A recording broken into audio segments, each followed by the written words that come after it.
कोहे तूर क्यों मुकद्दस है? कोहे तूर पर जायरीन नंगे पांव क्यों जाते हैं? यहूदी जोड़े शादी के बाद सुहाग रात कोहे तूर पर क्यों गुजारते हैं और वहां कंबल ओढ़कर क्या अमल किया जाता है? यही हमारी आज की वीडियो का मौजू होगा और आज हम आपको कोहे तूर के मुतालिक हैरानकुन हकायक बताएंगे। मगर वीडियो में आगे बढ़ने से पहले हमारे चैनल किस्सा खानी को सब्सक्राइब करके मालूमात के सफर में हमारे हम सफर बने। नाजरीन, कोहे सीना या तूरे सीना या जबले मूसा या कोहे तूर जजीरा नुमाए सीना मिस्र की वो मशहूर पहाड़ी है जिसका जिक्र कुरान मजीद, फुरकान हमीद और तौरात में आया है। अल्लाह रब्बुल इज्जत ने तूर पहाड़ की कुरान मजीद, फुरकान हमीद में कसम खाई है। तूर सीना में मुख्तलिफ वाकयात रूनमा हुए हैं जिनमें हजरत मूसा अलैहिस्सलाम और अल्लाह रब्बुल इज्जत का आपस में हम कलाम होना, 40 दिन का मीकात, बनी इसराइल के 70 लोगों के साथ मीकात पर जाना और हजरत मूसा अलैहिस्सलाम की वफात शामिल हैं।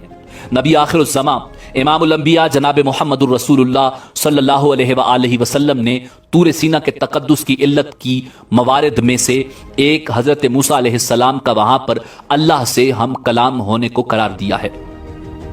नाज़रीन, हजरत मूसा अलैहिस्सलाम को दुनिया से पर्दा फरमाए तकरीबन 3000 साल गुजर गए हैं।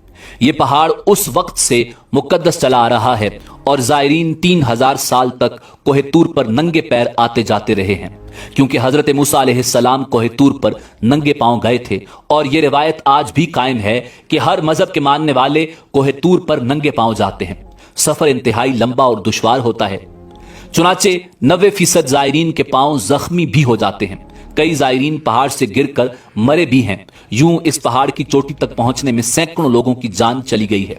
तकरीबन 100 साल कबल ईसाई, यहूदी और मुसलमान उलमा इकट्ठे हुए और जायरीन को जूतों समेत पहाड़ पर चढ़ने की इजाजत भी दी, मगर इसके बावजूद कुछ लोग आज भी अकीदत की वजह से नंगे पांव ही जाते हैं।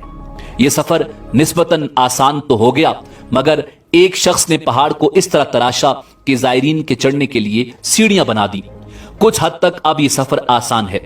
नाजरीन, यहूदियत में कोहे तूर को इंतहाई मुमताज मकाम हासिल रहा है और यहूदी शादी के फौरन बाद कोहे तूर पर आते हैं और अपनी पहली रात कोहे तूर पर गुजारने को बायस रहमत और बरकत समझते हैं। यहूदियत में यह रिवायत है कि शादी की पहली रात दुल्हा दुल्हन दोनों कोहे तूर पर जाते हैं और कंबल ओढ़कर शादी की पहली रात वहां गुजारते हैं। उनका ख्याल और अकीदा और नजरिया है कि यह अमल साले औलाद के लिए जरूरी है। यह रिवायत आज भी कायम है और बाज यहूदी सुहाग रात वहां पर मनाते हैं, यानी मियां और बीवी शादी की पहली रात वहां पर मिलाप करते हैं। और यहूदी जोड़े अपनी सुहाग रात कोहे तूर पर इस अकीदे से गुजारते हैं कि उनकी अज़दवाजी जिंदगी खुशगवार गुजरेगी और उनकी औलाद नेक और साले पैदा होगी। नाजरीन, कोहे तूर की चोटी दुनिया का वाहिद मकाम है जहां तीनों आसमानी मजाहिब के जायरीन इकट्ठे होते हैं और एक दूसरे के साथ खड़े होकर अल्लाह रब्बुल इज्जत के हुजूर दुआ करते हैं।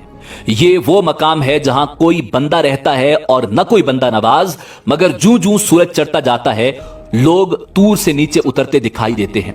ये लोग दोबारा यहूदी, ईसाई और मुसलमान हो जाते हैं, मगर तूर पर सब अल्लाह के हुजूर इंसान बनकर खड़े होते हैं। यहां तक कि तूर के दामन में सेंट के थ्राइन पहुंचकर ये दोबारा एक दूसरे के दुश्मन बन जाते हैं। यह सिर्फ कोहे तूर की बरकत है कि चंद लम्हों के लिए तीनों मजाहिब के लोग बरकत के लिए इकट्ठे होते हैं।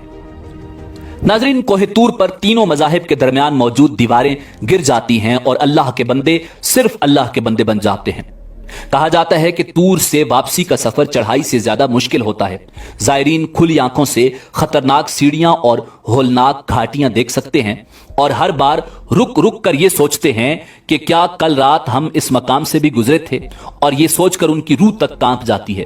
पूरे पहाड़ पर घास का तिनका तक नहीं और ये स्याह पत्थर का पहाड़ है। कोई परिंदा और कोई जानवर तूर पर मौजूद नहीं और पानी का कोई चश्मा भी नहीं होता, क्योंकि अल्लाह ताला ने इस पहाड़ पर तजल्ली डाली थी तो ये पहाड़ जल गया था। नाज़रीन, रिवायात में आता है कि हजरत मूसा अलैहिस्सलाम कोहे तूर पर अल्लाह रब्बुल इज्जत से हम कलाम हुआ करते थे और एक दिन हजरत मूसा अलैहिस्सलाम ने अल्लाह रब्बुल इज्जत से अर्ज की कि परवरदिगार आलम, मैं तुम्हारा दीदार करना चाहता हूं। परवरदिगार ने फरमाया, یا موسیٰ لن ترانی یعنی اے موسیٰ تو نہیں کر سکتا۔ پھر حضرت موسیٰ علیہ السلام نے عرض کیا پروردگار میں تمہارا دیدار کرنا چاہتا ہوں، تو اللہ رب العزت نے حکم دیا کہ موسیٰ اس پتھر پر نگاہ ڈالو۔ اللہ نے کوہ طور کے پتھر پر اپنی تجلی ڈالی اور اس تجلی کی وجہ سے کوہ طور جل گیا۔